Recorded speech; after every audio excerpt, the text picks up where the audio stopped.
এরা কুতুবদিয়া থেকে নদী ভাঙার পর 1982 সালে এই বিমানবন্দরের পশ্চিম পাশে বর্তমান 1 নম্বর ওয়ার্ডে আমরা বসবাস শুরু করি। তখন থেকে আমরা দীর্ঘদিন দাবি করে আসতেছি, বর্তমানে প্রায় 50,000 জনবসতি। আমরা চাচ্ছি যে আমাদের এলাকাটাতে আমরা স্থায়ীভাবে বসবাস করতে চাই। দীর্ঘদিন যাবৎ আমাদেরকে এক স্থান থেকে এক স্থানে নিয়ে আমাদেরকে রাখে, আবার কিছুদিন পর আমাদেরকে এখান থেকে তাড়ায়। এভাবে প্রশাসনের কাছে আমরা দীর্ঘদিন দাবি করে আসতেছি। শেষ মুহূর্তে 2025 সালে ফ্যাসিস্ট সরকারের যখন বিদায় হয়, তখন আমরা মনে করলাম যে আমরা একটা বর্তমান সরকারের কাছে আমরা একটা ন্যায় বিচার পাবো এবং আমাদের অধিকারটা আমরা ফিরিয়ে পাবো। এটার লক্ষ্যে 2025-এর 7 জানুয়ারি 2025 সালে আমরা প্রায় 15,000 জনগণ নিয়ে প্রধান উপদেষ্টা ডিসি সাহেবের মাধ্যমে প্রধান উপদেষ্টাকে একটা স্মারকলিপি প্রদান করি সুশৃঙ্খলভাবে। এই স্মারকলিপি প্রদান করার পর আমরা ডিসি সাহেবকে যে কথা অবহিত করেছিলাম, দীর্ঘদিন পর ডিসি সাহেব আমাদেরকে ইনফর্ম করলেন যে আগামী 23 তারিখ প্রধান উপদেষ্টার প্রেস সচিব উনি আসবেন এবং বিমান বন্দরের যিনি প্রধান আছেন উনি আসবেন এবং পর্যটন মন্ত্রণালয়ের সচিব আসবেন।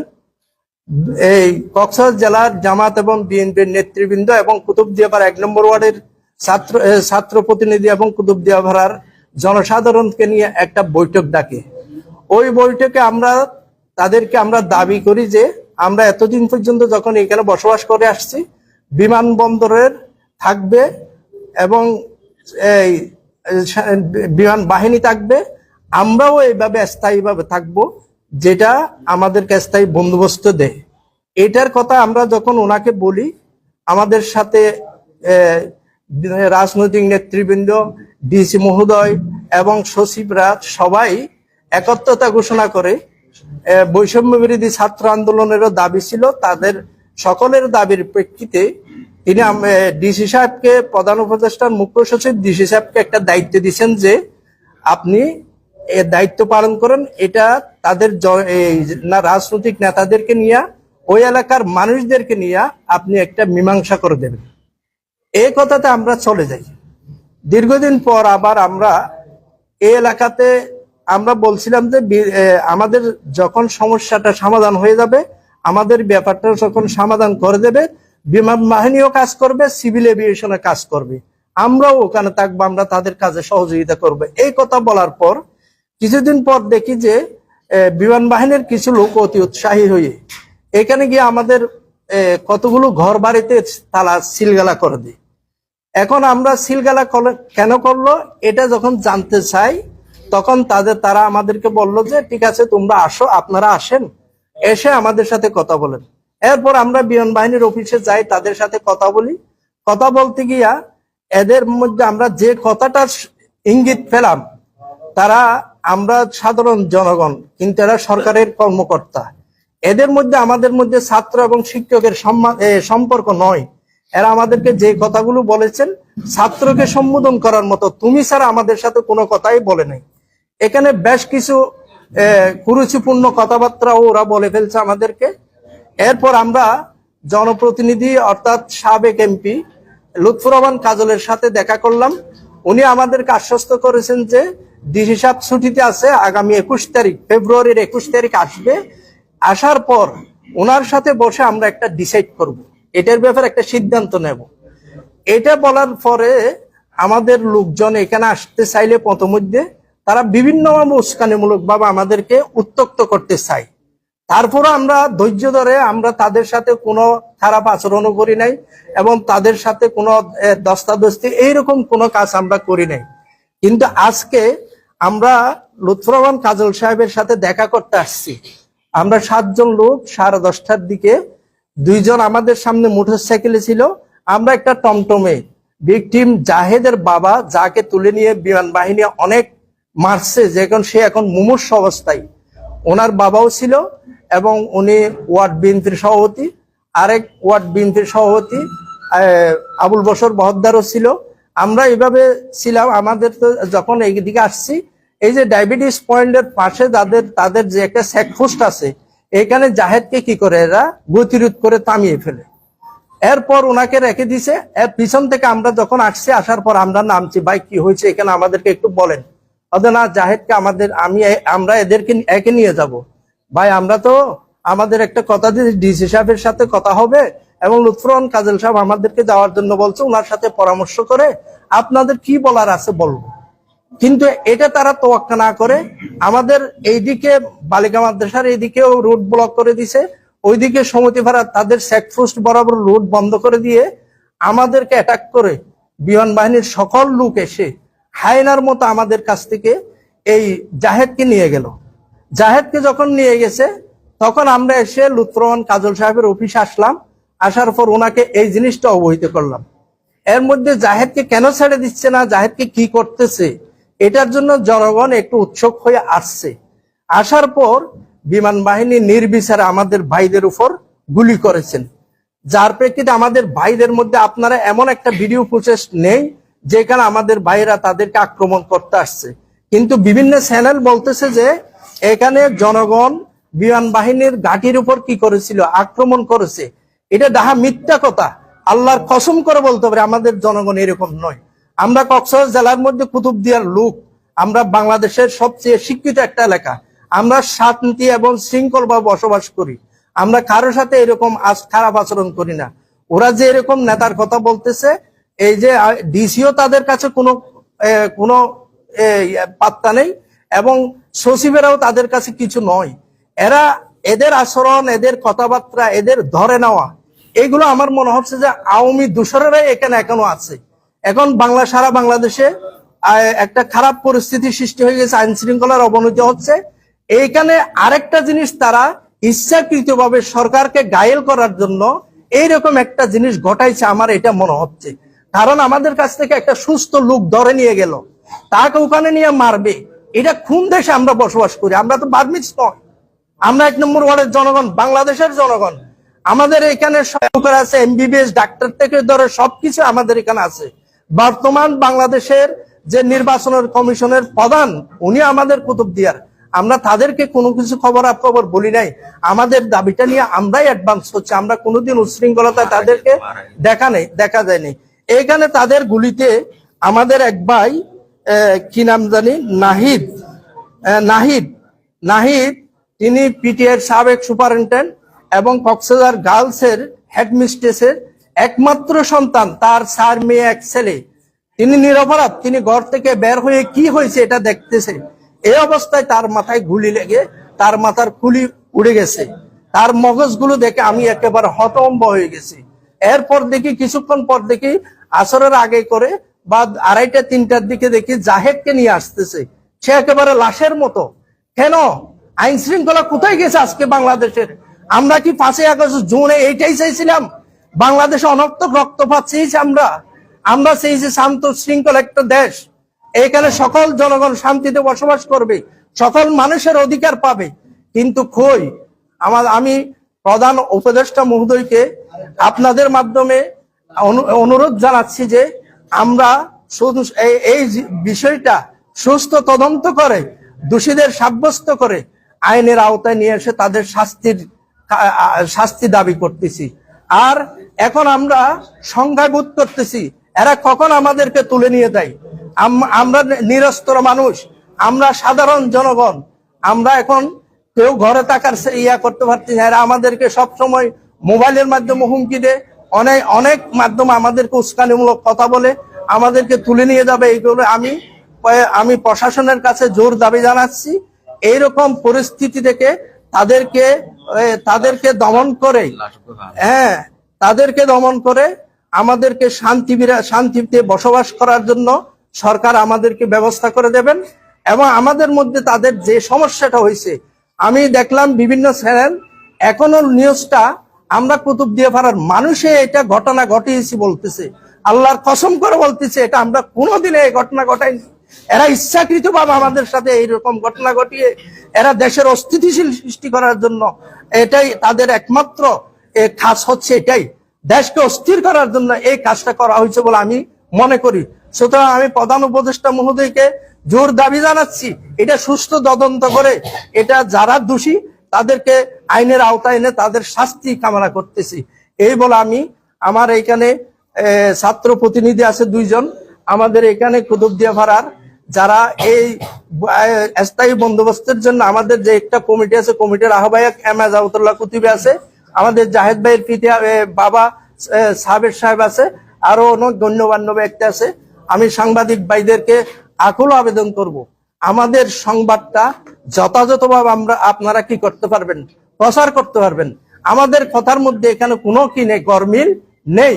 আমি যেটাই বলতেছি সেটা সত্যই বলতেছি, যেটা বলতেছি এখানে সেটা আল্লাহর কাছেও বলতে পারবো। আমি এখানে কোনো কি নেই, হেরফের নেই। হ্যাঁ, একটা বিষয় কি শেয়ার করছি, সেটা হচ্ছে আপনি ওই যে বিষয়টা শপথ করে, এটা শপথ করে বলতে হবে না। আমরা সবকিছু প্রতিনিয়ত দেখছি, এখানে প্রেস রুলস এর একটা বিষয় এখন পরিবর্তন আসতেছে অলরেডি। একটা বিষয় শুরুর দিকে যেটা হয়, 3 বাহিনীর প্রধানের ম্যাটার যখন থাকে আইএসপিআর একটা বক্তব্যের বিষয় থাকে, আইএসপিআর যেটা করছে সেটা হচ্ছে এই ঘটনার পরপরই তারা একটা লিখিত তাদের প্যাডের মধ্যে একটা লিস্ট প্রত্যেকটা মিডিয়ায় দিয়ে দিয়েছে। আমরা সবাই আপনাদের প্রতি খুবই আন্তরিক, কারণ আমাদের চোখের সামনে ঘটনাগুলো আমরা নিজেরা এখন যাচ্ছিলাম, আমাদেরকে বাধা দিয়েছে। এখানে আপনাদের সব করতে হবে না, আপনার মতো আমরাও ব্যতীত। হ্যাঁ, আমরা আমাদের মতো প্রকাশ করতে, এটাও তো আপনাদের এটাও প্রকাশ করতে হবে যে জি ভাই, সাফাই গাওয়ার দরকার নাই। আইএসপিআর এর বক্তব্যটা আপনারা প্রত্যাখ্যান করলেন কিনা? আমরা আইএসপিআর বক্তব্যটা সম্পূর্ণ ডাহা মিথ্যা কথা, এটা একেবারে ভুয়া নিউজ। আইএসপিআর এর যে বক্তব্য সেটা পূর্ণ ভুয়া এবং মিথ্যা সংবাদ, এটার জন্য আমি জোর প্রতিবাদ জানাচ্ছি।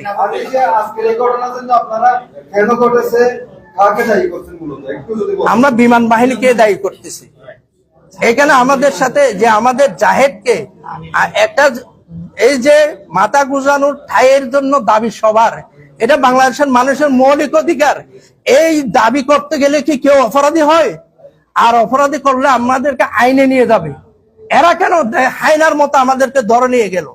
আমার দেশের বাচ্চাকে আমার কাছ থেকে সামনে দিকে নিয়ে গেছে, কিন্তু সুস্থ একটা লোক গাড়ি চালিয়ে আসতেছে, তাকে হুইল চেয়ারে করে বা স্টেজে করে নিয়ে হাসপাতালে ঢুকানো হয়েছে, তার নিঃশ্বাস নেই। এটা কেমন দেশে আমরা বসবাস করি?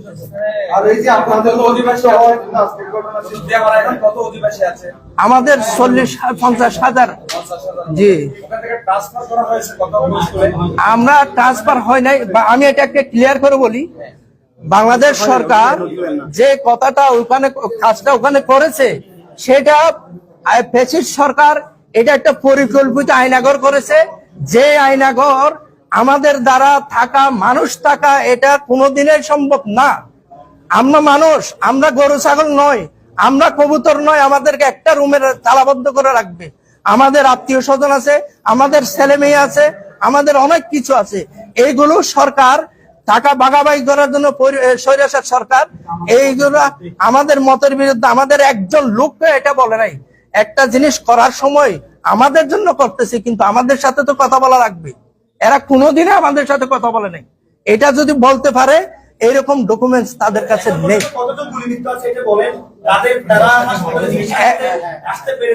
এখন হ্যাঁ, এখানে আমি হাসপাতালে একজন লোক মারা গেছে, এটা তো বলছি।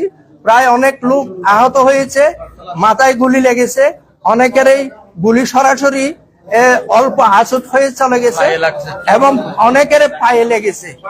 এখন ইভেন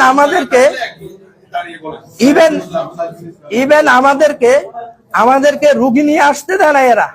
আমরা অনেক আহত রুগী মিথ্যা বাহানা দিয়ে অন্য রোগ সৃষ্টি করে আমরা এখানে হাসপাতালে নিয়ে এসেছি। এই ঘটনার সাথে জড়িত এরা যে গুলি করছে, এইরকম রুগীদেরকে তারা হাসপাতালে নিয়ে আসতে দেয় নাই। ইভেন সাংবাদিকদেরকে এখানে যেতে দেয় নাই। আরেকটি বিষয়, এই যে আজকের ঘটনায় বিমান বাহিনী আপনাদের এলাকাবাসীর প্রতি ক্ষিপ্ত হওয়ার কারণটা কি মনে করছেন? এটা আমাদের আজাদ ভাই বলবে। বসে বসে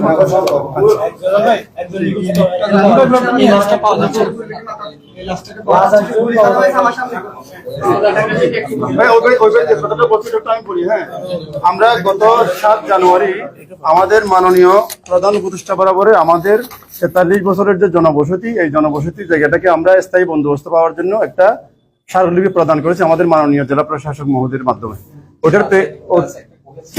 ওটার প্রেক্ষিতে এটা কি লাগাবো?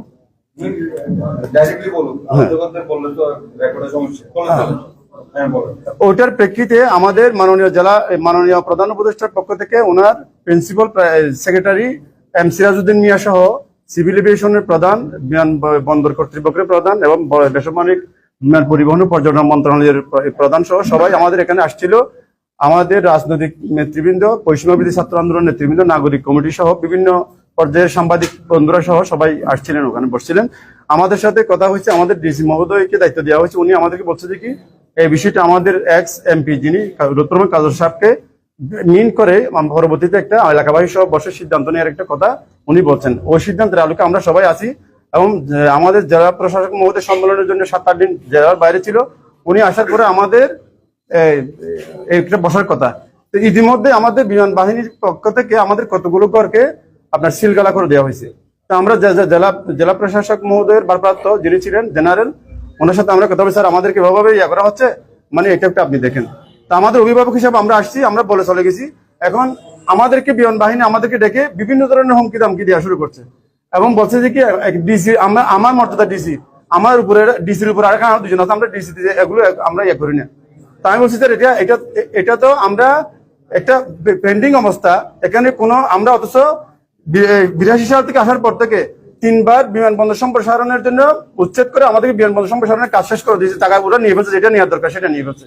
এরপরেও ওনারা বলতেছে কি আমাদের 37 একর টাকা আমরা সিভিল এভিয়েশনকে দিয়ে দিচ্ছি, এগুলো আমাদেরকে নিতে হবে বলে আমাদেরকে বিমানবন্দর যেটুকু আপনার ঘাটি যেটা করা দরকার সেটা নিয়ে ফেলছে। এখন নেওয়ার পরে যেটা হচ্ছে আরো জায়গা নেওয়ার জন্য আমাদের যে স্থাপনাগুলো আছে এগুলো আমরা ওরা দখল করে নিয়ে ফেলতে যাচ্ছে। এই বিষয়গুলো আমরা এখানে অবহিত করছি। এখানে অবহিত করার পরে আমাদের উপর ওরা এভাবে অনর্থক আমাদের রাস্তাঘাটগুলো দখল করে ওরা করে রাখছে। আমাদেরকে প্রতিবার বারংবার বাধাগ্রস্ত করা হচ্ছে। তো এখানে আমাদের মানে হেলমেট নাই কেন, এভাবে জোরে চালাও কেন, মানে অনর্থক কতগুলো গ্যাদারিং আমাদের সাথে করে। আমরা এটা সরে জন্য আমাদের জেলা প্রশাসক মহোদয়ের সাথে বারবার আমরা যোগাযোগ রক্ষা করছি, কিন্তু ওনারা এগুলোকে পাত্তা দিচ্ছে না। এখানে আমাদেরকে বারবার উচ্ছেদ করা হচ্ছে। এখন এখানে শুধু সেটা না, আমাদের 23টা মহল্লা, 23টা জামে মসজিদ এবং 23টা কবরস্থান, আমাদের দাদা দাদি থেকে শুরু করে নানা নানি থেকে আমাদের সকলের এখানে কবর আছে। সেই কবরস্থানগুলো করে করে দিয়ে আমাদের এখানে স্থাপনা করতে যাচ্ছে। এখন আমরা জেলা প্রশাসক মহোদয়কে বারবার এই বিষয়গুলো আমরা বলছি। আমাদের মসজিদগুলোকে আমরা নিচ্ছি থেকে বিমান বন্দরের, ওনারা যখন বাধাগ্রস্ত করে 2 তলা ভবন করা যাবে না, তখন আমরা বলছি যে কি স্যার আমাদেরকে যদি শুধু মসজিদগুলো 2 তলা করে দেওয়া হয়, করার সুযোগ করে দেওয়া হয়, তাহলে আমাদের সাইক্লোন যখন হয়, ঘূর্ণিঝড় যখন হয়, সেগুলো আমরা সাইক্লোন শেল্টার হিসেবে আমরা ইউজ করতে পারবো। সেরকম হলে আমাদেরকে দেন, কিন্তু আমাদেরকে মসজিদগুলো পর্যন্ত আমাদেরকে সাহায্য করতে দেয় নাই। এখন ওরা ওই জায়গার মধ্যে 13 তলা 14 তলা বিল্ডিং করছে। এখন 14 তলা বিল্ডিং করে সেখানে তাদের ছেলেরা আপনার 14 তলার উপরে সুইমিং পুল আর সাইকেল চালায় খেলা করতেছে, কিন্তু আমাদের জনবসতি কি বালুর মধ্যে খেলা করার সুযোগ করে দিচ্ছে না। এটা একটা মানে অমাননীয়। আমরা কি মায়ানমারের লোক? আমরা বাংলাদেশের কুতুবদিয়া, মহেশখালী, দলগাটা, মাতারবাড়ি, নদীভাঙ্গা মানুষগুলো আমরা এখানে 82 সাল থেকে বসবাস করে আসছি, কিন্তু আমাদেরকে বারবার উচ্ছেদ করা হচ্ছে। এখন আমরা স্থায়ী বন্দোবস্তের ব্যাপারটা আমরা ক্লিয়ার চাচ্ছি সরকারের কাছ থেকে। সরকার আমাদেরকে কথা দিয়েছেন বিমানবন্দর সম্প্রসারণের যেটুকু দরকার একটু নিয়ে ফেলছেন, যা আছে এগুলো আমাদেরকে বন্দোবস্তের কথা চলছে, কিন্তু বিমানবন্দর সম্প্রসারণ কর্তৃপক্ষ মানে আপনার এয়ারপোর্ট ব্যাপার আমাদের সাথে এই বিষয়গুলো করছে। যার প্রেক্ষিতে আজকে এসে আমাদের মাননীয় সাবেক এমপি কাজল সাহেবের সাথে আমাদের কথা বলার জন্য আমাদের উনি ডাকছেন।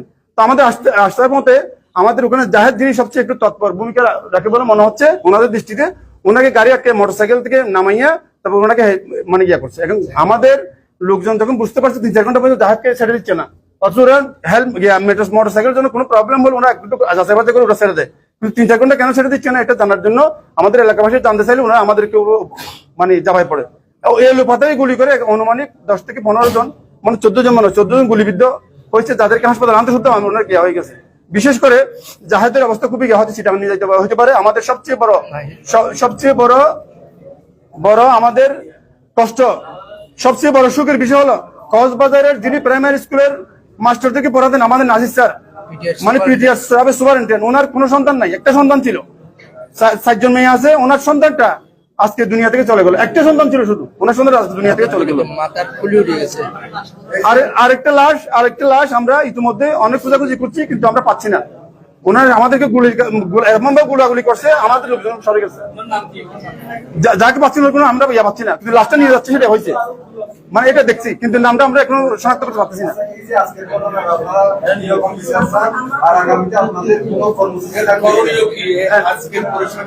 আগামীতে আপনাদের না, আমাদের করণীয় হলো আমাদের যে আবেদন, আমরা বাংলাদেশের নাগরিক হিসাবে 43 বছর যে জায়গায় আমরা বসবাস করছি, এই বসবাসের জায়গাটা আমাদেরকে স্থায়ী বন্দোবস্ত দিতে হবে, এবং স্থায়ী বন্দোবস্ত দেওয়ার জন্য এবং হত্যাকাণ্ডে এবং স্থায়ী বন্দোবস্ত দিতে হবে। এবং আমরা যে আজকে অনাকাঙ্ক্ষিত ভাবে আমাদেরকে গুলি করছে, অথচ বিমান বাহিনী আকাশের গিয়াটা নিয়ে গিয়া করার কথা, কিন্তু স্থলভাগে এসে গুলি করে আমাদের বাড়িতে খুন করছে। না, অবশ্যই আমরা করবো, আমরা কেউ মামলা করবো না। আমরা আমাদের যে ভুক্তভোগী যারা পরিবার, আমরা মামলা করবো, আইনানুগ প্রক্রিয়া যেভাবে করা দরকার সেভাবে আমরা করবো। এবং আমরা এটা স্থায়ী বন্দোবস্ত চাই, স্থায়ী সুরাহা চাই। এখানে আরেকটা বিষয় ভাইয়া, আপনি একটু হ্যাঁ, এখানে আরেকটা বিষয়, প্লিজ প্লিজ, এখানে আরেকটা বিষয়, ওনারা যখন please please please please please please এখানে ওরা মানে গাড়ি করার জন্য 60 একর জায়গা নেওয়ার কথা, 60 একর জায়গা নিয়ে ফেলছে। নেওয়ার পরে ওদের কাজ, আমাদের যে পৌরসভার সর্বোচ্চ বড় ওয়ার্ড, বাংলাদেশের সবচেয়ে বড় সুট্টিপল্লী, এশিয়া মহাদেশের সবচেয়ে বড় সুট্টিপল্লী, যেটা বাংলাদেশ মৎস্য গবেষণা ইনস্টিটিউট কর্তৃক স্বীকৃত, এই সুট্টিপল্লী এবং পৌরসভার সবচেয়ে বড় ওয়ার্ড, 1 নম্বর ওয়ার্ড, 12,000 মানুষের যেখানে ভোটার, সেই ওয়ার্ড সমৃদ্ধ একটা ওয়ার্ড। এই ওয়ার্ডের মধ্যে ওনারা থেকে 60 একর জায়গা নিয়ে ফেলছে গাড়ি করার জন্য। এখন 60 একর জায়গা নেওয়ার পরে ওনাদের কাজ শেষ করছে। শেষ করার পরে যখন আরো নিতে যাচ্ছে, তখন এই জায়গাগুলোকে রাজনৈতিক দলের অফিসের মধ্যে দখল করার জন্য লিখে দিয়েছে বাংলাদেশ নিয়ম বাহিনী ঘাঁটি শেখ হাসিনা, এরকম নাম দিয়ে জায়গাগুলো দখল করা হয়েছে আমাদেরকে উচ্ছেদ করে। এখন দখলের পরে যখন শেষ হয়ে গেছে, এখন শেখ হাসিনার নামটা বাদ দিয়ে আবার বাংলাদেশ নিয়ম বাহিনী ঘাঁটি করে দিচ্ছে। এভাবে একটা দলীয় অফিসের মতো করে দলীয় জায়গা দখল করার মতো, অনেকটা মানে এটা মানে নাটকের মতো পরিস্থিতি। তা আমরা মানে বিমান বাহিনীতে আমাদেরকে বারবার এরকম হেনস্থা করছে। আমরা এটা সুনির্দিষ্ট স্থায়ী সুরাহা চাই, আমাদের স্থায়ী বন্দোবস্ত চাই। স্থায়ী বন্দোবস্তের মাধ্যমে এটা সুরাহা করা সম্ভব।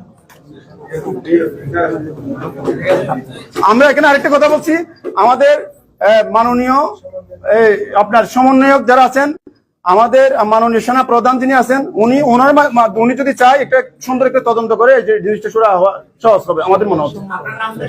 আমার নাম এম এ জাবতুল্লাহ কুতুবী, ওর নাম মৌলানা ফুরকানুর রশিদ, আমাদের হলো সাবের আহমদ কোম্পানি। আমার নাম মোহাম্মদ ফুরকানুর রশিদ, উনি 1 নম্বর ওয়ার্ড আমাদের সভাপতি, প্রিন্সিপাল।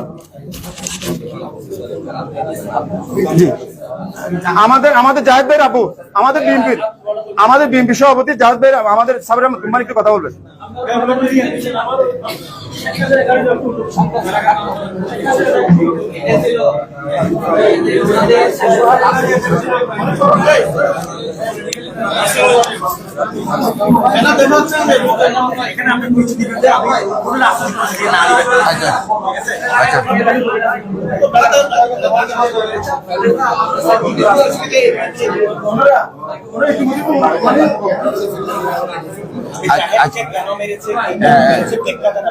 আসসালামু আলাইকুম ওয়া রাহমাতুল্লাহ।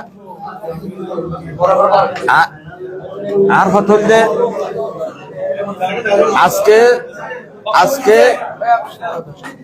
আজকে 2-3 দিন পর্যন্ত আমার ছেলেকে বিমান বাহিনী হুমকি দেয়। আজকে 2-3 দিন পর্যন্ত আমার ছেলেকে হুমকি দিয়ে আসছে, তুমি এখানে আসো। আমার ছেলে বলে এখানে কেমনে আসবে, মানে আমি আসবো, লোক নিয়ে আসবো, আমাদের সামনে বলতেছে আমি লোক নিয়ে আসবো। হয়তো না, বাড়াবাড়ি করিস না, বাড়াবাড়ি করলে মানে তোমাকে কি করে দিব, একেবারে সরাই ফেলবো। একজনে আসবে আর কেউ আনবে না। তখন চলত আমি তো বাপ, এটা আমি শুনছি না, আমার কিরকম জানি, আমি আমার বাসায় প্রকাশ করতে পারতেছি না। আজকে সকালে ছেলেকে বললাম যে মনে করো ওখানে তো যাইতেই হবে, যদি না যায় আমাদের কিছু না কিছু করতে পারে। তাইলে বললাম মিনিমাম দুই চারজন মানুষ নিয়ে কথা বলছিলাম, মনে করে নেতা কর্মী ওদের মানে আমাদের ওখানে নেতা কর্মী দুই চারজন লোক নিয়ে আমি কথা বললাম যে মনে করো আমার ছেলেকে ওখানে যখন যাইতেই তো হবে, তাহলে কি করতে পারি। এরা বুদ্ধি দিল যে মনে করো যে লুৎফুর রহমান কাজল আছে, কাজলের কাছে আমরা যাই, ওখান থেকে একটা সদস্য নিয়ে মানে আমরা ওখানে চলে যাব। কোথায়? বিমান বাহিনীর কাছে চলে যাব। তখন চলে আমরা আমার ছেলে মোটরসাইকেলের মধ্যে দুইজন উঠছে, আমরা 5-7 জন লোক টমটম গাড়িতে ফিসিয়ে দিয়ে আসছি। আস্তে আস্তে মনে করেন এই যে বিমান ল্যাবরেটরির পশ্চিম পাশে কোণে আমরা যখন আসলাম, অতর্কিত ভাবে 20-50 জন মনে করো সেনা নৌবাহিনী বিমান বাহিনী মনে করো আয়ের সাইডে হয়তো গিরি ফেলছে।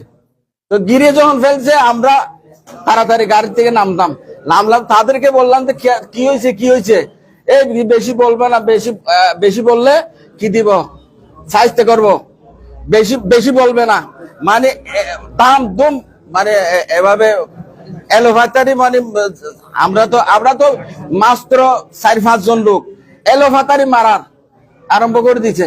মারার যখন আরম্ভ করে দিচ্ছে আমরা ফারাক হয়েছি, মনে করো তখন চুলাত ওখান থেকে গাড়ি এসে 100 মতো তাদের লোক এসে আমার ছেলেকে আমার সামনের থেকে মানে শেষরাইয়া গাড়িতে তুলে নিয়ে গেছে, মানে যাইবার সময় অনেক মারছে। তাই আমি সরকারের কাছে একটা সুস্থ একটা বিচার চাই। আর 40-43 বছর আমরা যে এখানে বসবাস করছি, গত আওয়ামী লীগ সরকারের আমলে আমরা কথা বলতে পারি নাই। আমরা মনে করছি এই সরকারের আমলে আমরা কথা বলবো, তো কথা বলার জন্য আমার ছেলে 4-5 জন লোক মনে করো নেতৃত্ব দেওয়ার মানুষ লাগবে না, নেতৃত্বর সামনার সারির যে মানুষগুলো আছে তাদেরকে দমাইয়া বড় করেন এই ধরনের এই যে ইয়া করতেছে। আমি ক্লিয়ার করে জানি যে আমার ছেলে মানুষ যদি ওখান থেকে না আসলে আমার ছেলেকে এতক্ষণে মরা ওখান থেকে বাইর করতে হইতো। তো আমি সবার কাছে মনে করে এই বিচারটা দিয়ে সরকারের কাছে আমার আবেদন জানিয়ে আমার কথা শেষ করিলাম। আসসালামু আলাইকুম রহমতুল্লাহ।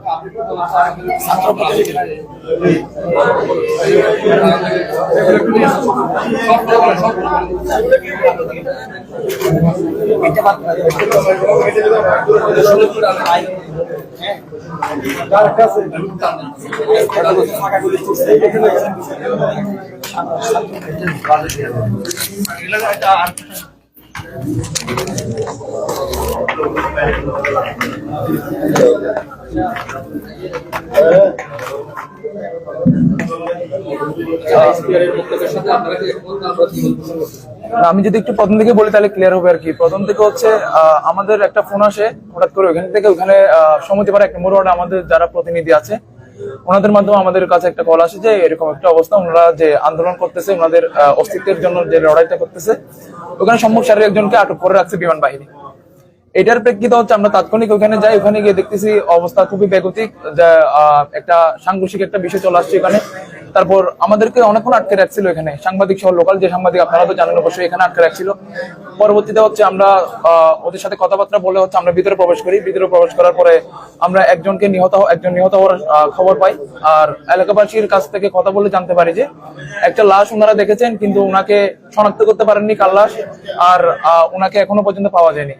আর একজনের লাশ হচ্ছে হসপিটালে আছে। আর ইতিমধ্যে হচ্ছে আমরা একটা জাতীয় কতগুলো নিউজ চ্যানেলে আমরা পাই যে আইএসপিআর এর একটা বক্তব্য, যেখানে লেখা হচ্ছে দুর্বৃত্তদের হামলা।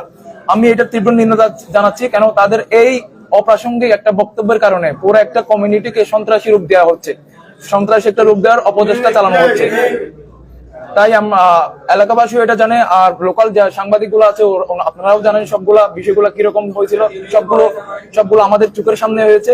তাই আমি আইএসপিআর এর যে বক্তব্য, সেই বক্তব্যকে 1 নম্বর ওয়ার্ডবাসীর সাথে আমি প্রত্যাখ্যান করছি, এবং আগামীতে 1 নম্বর ওয়ার্ডবাসী থেকে শুরু করে কক্সবাজারের জনসাধারণের প্রত্যেকটা সুবিধা অসুবিধায় আমরা কক্সবাজার বৈষম্য বিরোধী ছাত্র আন্দোলনের প্রতিনিধি যারা আছি তারা সবসময় ন্যায়ের সাথে থাকবো এবং ওনাদের সাথে অবশ্যই সবসময় থাকবো।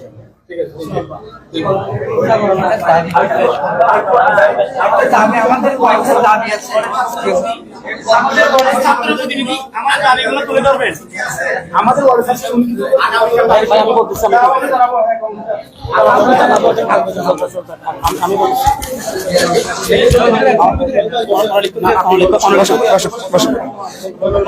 আসসালামু আলাইকুম।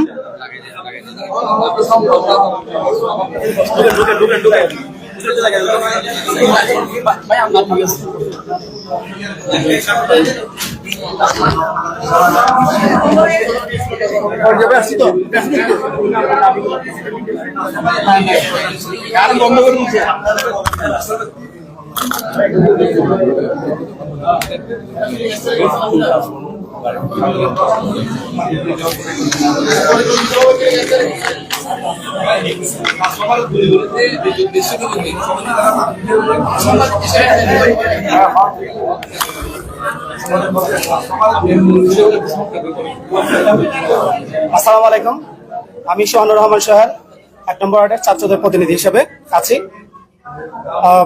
আজকের যে ঘটনাটা আপনারা মোটামুটি আজকের ঘটনা সম্পর্কে অবগত আছেন। আমাদের জাহিদকে তারা অন্যায়ভাবে আটক করতে গিয়ে এক প্রকার প্রেমিয়া স্টাইলে অপহরণ করতে গিয়ে আমাদের যে লোকজন আছে তার প্রতিনিধি ছিল, তাদের সাথে কিছু সংঘর্ষ হয়েছে।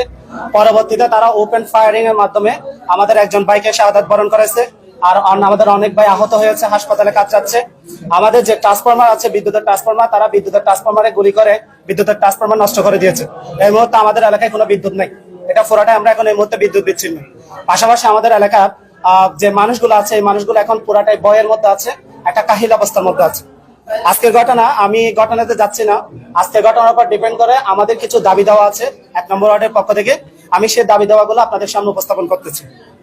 আমাদের প্রথম দাবি, আমাদের যে ভাইকে গুলি করে শহীদ করা হয়েছে, আমাদের সেই শহীদ ভাইয়ের হত্যার বিচার বিভাগের তদন্তের মাধ্যমে আমরা সুষ্ঠু বিচার নিশ্চিত করার জন্য সরকারের কাছে উদাত্তভাবে আহ্বান জানাচ্ছি। আমাদের দ্বিতীয় যে দাবি আছে, স্থানীয় গণমাধ্যম থেকে শুরু করে জাতীয় পর্যায়ের অনেক গণমাধ্যম আমাদেরকে দুর্বৃত্ত বলে পরিচয় করিয়ে দিয়েছে। দেশ এবং দেশের বাইরে আমরা একটা দুর্বৃত্ত জাতি হিসেবে পরিচিত হয়েছি এই মুহূর্তে।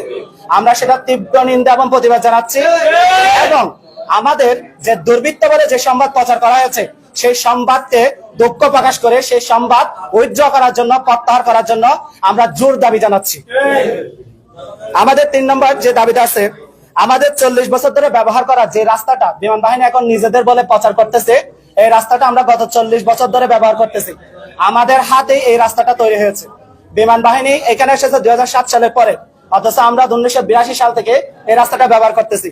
তারা হঠাৎ করে এসে এই রাস্তাটা তাদের নিজেদের বলে দাবি করতেছে, এবং এই ছোট্ট একটা রাস্তার মধ্যে প্রায় 4টা তারা চেকপোস্ট বসিয়েছে। এই চেকপোস্ট বসানোর মাধ্যমে আমাদেরকে প্রতি মুহূর্তে তারা বিভিন্ন ভাবে হয়রানি করতেছে। রাতের বেলায় আমাদের যেহেতু ব্যবসা বাণিজ্য আছে, আমাদের মানুষগুলো এখানে সুগন্ধায় আমাদের দোকান আছে, সুটকির দোকান আছে, হোটেল ব্যবসা আছে, আমাদের বাইরে ব্যবসা করে যখন রাতে যায় তাদেরকে বিভিন্ন ভাবে হয়রানি করা হয়। আমরা সেজন্য আমাদের হয়রানি দূর করার জন্য এই যে চেকপোস্ট গুলো আছে আমাদের তৈরি করা রাস্তার মধ্যে, বিমান বাহিনীর দেওয়া যে চেকপোস্ট গুলো আছে, এই চেকপোস্ট গুলো অপসারণ করার জন্য সরকার এবং ঊর্ধ্বতন কর্তৃপক্ষের কাছে বিনীতভাবে অনুরোধ জানাচ্ছি। আমাদের দাবি নম্বর 4, কিছুদিন পর পর স্থানীয় জনগণকে বিভিন্নভাবে উত্তেজিত করার জন্য তারা লাঠি সুটা নিয়ে কয়েকটা কোম্পানি বিভক্ত হয়ে তারা তার কাটা, তারপর হচ্ছে বিভিন্ন ধরনের ফিলার, এই জিনিসগুলা নিয়ে আমাদের যে বাসাবাড়ি আছে বিভিন্ন অলিগলিতে তারা ঘোরাফেরা করে, যার কারণে মানুষজন খুবই ভয়ানক অবস্থার মধ্যে থাকে, খুবই উত্তেজনাকর অবস্থায় থাকে। যার কারণে আমাদের এই আজকের যে ঘটনাটা হয়েছে, আমরা মনে করি তাদের দিনের পর দিন যে উত্তেজনা, এই উত্তেজনা ফলশ্রুতিতে এই ঘটনাটা হয়েছে বলে আমরা মনে করি। সে কারণে এই ধরনের কার্যকলাপ যাতে পরবর্তীতে বন্ধ হয়, সেটার জন্য সরকার যাতে যথাযথ ব্যবস্থা নেয়, সেটা আমাদের পক্ষে। সর্বোপরি 1 নম্বর ওয়ার্ডের 70,000 মানুষের যে প্রাণের দাবি, আমরা আমাদের ওয়ার্ডটা স্থায়ী বন্দোবস্ত চাই। যতদিন পর্যন্ত আমাদের ওয়ার্ডটা স্থায়ী বন্দোবস্ত হবে না, আমরা মনে করি আমরা ততদিন পর্যন্ত এ ধরনের সমস্যা পেশ করতেই থাকবো। তাই সরকারের কাছে আমাদের জোর দাবি থাকবে, একমাত্র দাবি, সবচেয়ে বড় দাবি, আপনারা আমাদেরকে আমাদের যে ওয়ার্ডটা আছে, আমাদের যে বসবাসের জায়গাটা আছে, এটাকে স্থায়ী বন্দোবস্তের ব্যবস্থা করে দিন। ধন্যবাদ সবাইকে। ঠিক আছে, আসসালামু আলাইকুম।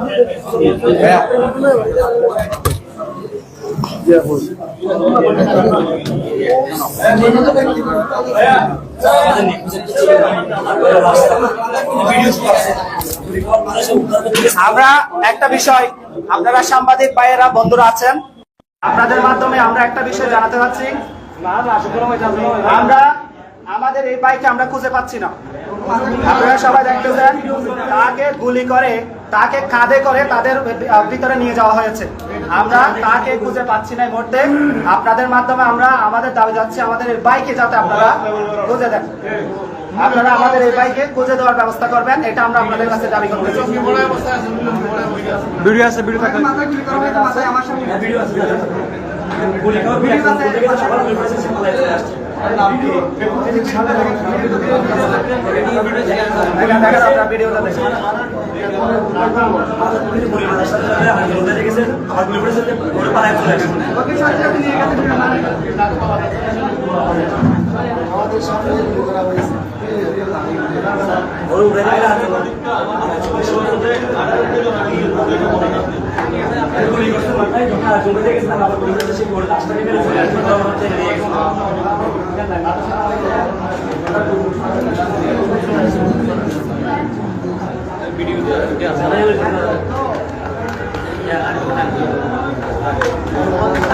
এই ভিডিওটা দেন না, নাম্বার দেন, একটা নাম্বার দেন, আমরা দিচ্ছি। 016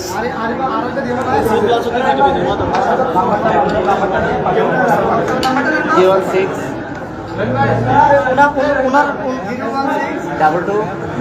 ওনার নামটা কি আপনার কি ছিল? 2045 ওনার নামটা কি ছিল? ওই যে যাকে পাচ্ছেন না, মাথায় গুলি করার সাথে সাথে মাথায় গুলি করছে স্যার, তারপর ওরা আনতে গেছে, আবার গুলি করেছে, মাস্টারের প্রায় চলে আসছে, ওদের এরিয়াতে নিয়ে গেছে।